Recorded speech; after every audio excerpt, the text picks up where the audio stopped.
عسکری اور سیاسی قیادت نے صنعت کار اور سرمایہ کار برادری کو یقین دہانی کروائی ہے کہ ڈیفالٹ کا خطرہ ٹل چکا ہے، ملک ترقی کرے گا۔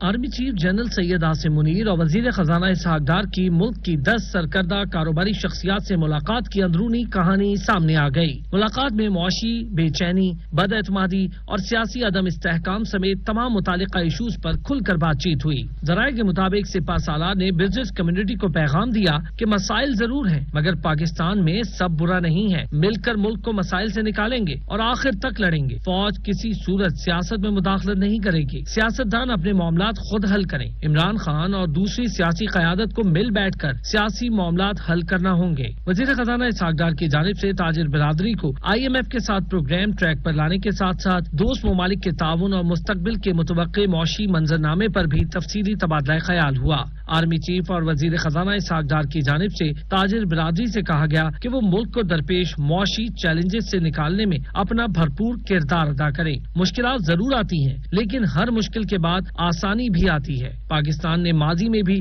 بڑی بڑی مشکلات کا سامنا کیا ہے اور ان مشکلات سے کامیاب ہو کر نکلا ہے۔ انشاءاللہ ہم اس مشکل سے بھی نکل جائیں گے۔